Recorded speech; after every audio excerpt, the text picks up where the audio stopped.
So we discussed a little bit in class today about how to perform a newborn assessment. I just wanted to make a quick video for you so you can review it before going to clinical. But in class, when we get further on to the section of newborn and newborn care, we'll be a little bit more in depth at that time. But this is just kind of to get you started and get you through clinical.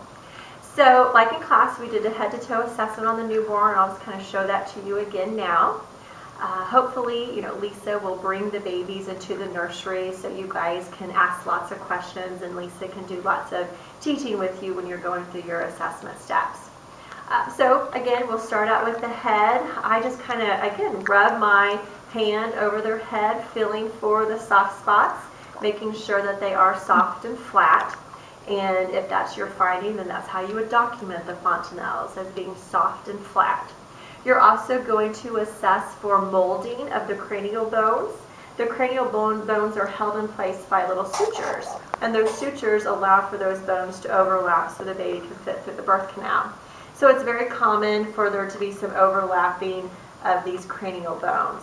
It's also pretty common to see some molding back here at the back of the head, just as this soft tissue kind of gets molded to help aid through the passage of the birth canal. So just kind of check the head out. If there was any assisted devices, like if the physician had to use forceps or had to use a vacuum extractor, then you would want to check to see if there was any additional trauma from those tools that were used during the childbirth. After you've kind of checked out the head, then you just kind of come to the eyes. We talked in class how you can get an ophthalmoscope and look through it at the pupils to assess for a red reflex.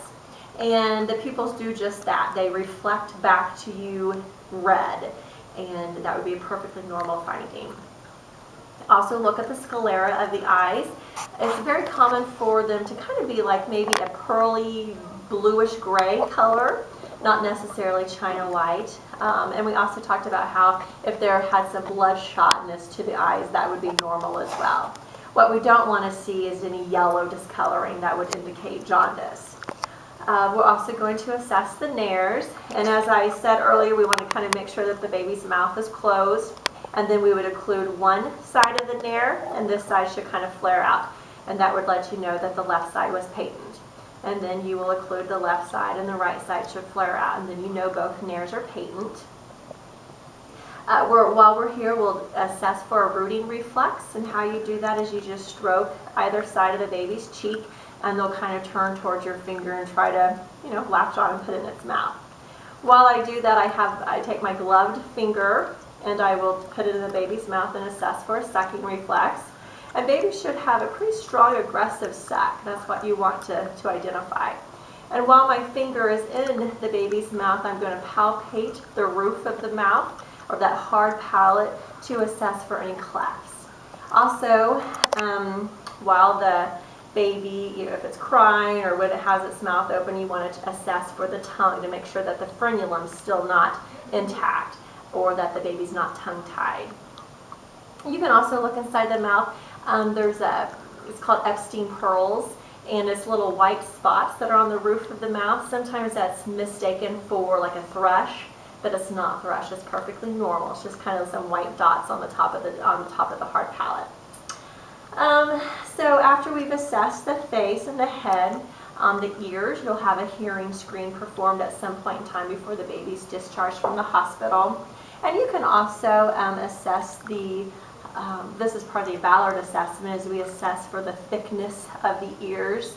A term baby, when you push their ear down or kind of squeeze them together, it's going to have a quick and ready recoil, and the cartilage is going to kind of be firm, and that would be normal for a term baby. Your really young babies, when you flap or hold their earlobe down, it's going to kind of stick, or it's going to be really sluggish to the return. Moving on down, you can check their clavicles. Just kind of palpate around the clavicle bone to make sure that you don't hear any crepitus, to kind of rule out any flat clavicle fracture that might have occurred during childbirth. You also make sure that you listen to your lung sounds, and they'll have little baby or little infant stethoscopes there at the OB department that you'll use, and you just kind of, again, listen here, probably here at the base of the lungs, and then make sure you go laterally, and just in the armpit is a pretty good place to listen laterally. On the back side, again, you'll listen in just probably four places as well, just to make sure that the lungs are nice and clear. When you're getting your respiratory rate, it's probably best to listen and look.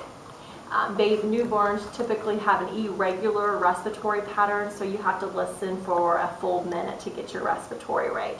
And when I listen, I like to listen laterally, kind of in that armpit area, because you hear good air movement there. And then, of course, you can look for the rise and fall of the chest. When you're getting your heart rate, we always get an apical heart rate. And again, you'll need to listen to that for a full minute. And our temperatures, which is the third routine vital sign that you'll be getting pretty often, we always take our temperatures axillary. So just get that under the armpit. Moving on, we're going to listen to bowel sounds. So you listen to all 4 quadrants of the abdomen. The abdomen should be soft. It shouldn't be firm. It's pretty normal for it to be a little bit distended. That wouldn't be an uncommon finding, but definitely not any. There shouldn't be any firmness to it. Also, when the baby's breathing, you shouldn't see deep retractions of the rib cages. Babies do have a tendency to be belly breathers, so you probably see lots of movement of the abdomen, but you shouldn't see lots of force and lots of excess use of these accessory muscles when the baby's breathing. When you're at the abdomen, you also want to make sure that you look at the cord. There will be a cord clamp on if the cord has any moisture to it still. And pretty much anywhere, I'm not for sure what they'll do, what the policy is at the clinical site that you'll be attending, but the golden rule now is pretty much that we don't do anything to the cord. We just leave it open to air, let it dry out on its own, and we just look at it routinely to make sure that there's no signs and symptoms of infection. When it is completely dry, then we can take the clamp off. And then I just, you'll give instructions to the mom that the cord should fall off in, 7 to 10 days, and that, not to pull on it or anything, but just let it fall off on its own. Moving on, we will check the genitalia. We talked about how your little boys, that you'll need to make sure that assess the testes to make sure that there's 2 testes, and if they're down or descending. And if the baby was circumcised already, then you'd have to make sure that the circumcision looks good, that there's no excess bleeding or irritation to that site. As far as the female babies, we're going to check their labia. The normal term baby would have the labia majora covering everything else. However, it's not uncommon to see some minora as well. And then your real premature babies, you might see like the clitoris might be the prominent structure. But for your normal terms, the labia majora should pretty much cover everything. And as we talked about as well, the pseudomenses, it's not uncommon to see a little bit of bloody discharge type consistency in the labia. Just wipe it away gently, don't irritate it, and maybe just explain to mom and dad that that's a normal finding. We want to make sure that we're tracking their bowel and bladder pattern. Babies should have at least 6 to 8 wet diapers a day. They should have at least 1 bowel movement a day, but your newborns have a tendency to have multiple bowel movements as they're excreting all of that meconium. And we want to assess that meconium to see if we're still having that black tarry stool or if it's starting to go transitional. Let's see here. Also, as far as feeding, babies should eat at least every 2 hours. And so we'll be monitoring to see how much they're taking of their formula and how often they're eating. And if the baby's breastfeeding, then we want to make sure that we know how long the baby's breastfeeding, if the baby's breastfeeding off of both breasts or just one breast, and how often those feedings are occurring. Some of the other reflexes that you'll assess for, we already talked about the rooting and the sucking reflex. The other one would be the palmar grasp, where you just kind of take your thumb and you put it in the baby's palm or the baby's hand, and their fingers should curl around your thumb. Another way you can assess that sometimes works a little bit better is just taking your thumb and putting it just underneath their toes, and their toes will curl under your thumb. We talked about the Moro reflex or the startle reflex, where you have your baby just kind of lying on its back in its crib, and you make a loud noise next to it, and the baby will startle, and its arms and its legs will just kind of flare out real quick. The other one was Babinski. We talked about how you can take your thumb and kind of just drag it up the side of their foot and across their toes.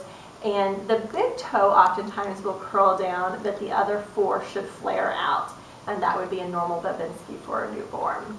And then the The other one was stepping, where you have your baby kind of on a firm surface, and as one foot lays or plants on the surface, the other one will kind of come up in a stepping motion.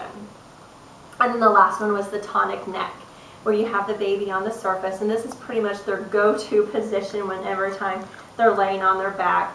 Their head will turn to one side, and then the arm that's opposite of the direction they're facing will kind of turn like this, and they usually have their arm out like that. That's a tonic neck, or fencer's position is another term that we use for it. Then you can kind of flip them over, check their back out. At the base of their spine, it should be nice and smooth. There shouldn't be any extreme indentations. There shouldn't be any tufts of hair. Their spine should be nice and straight.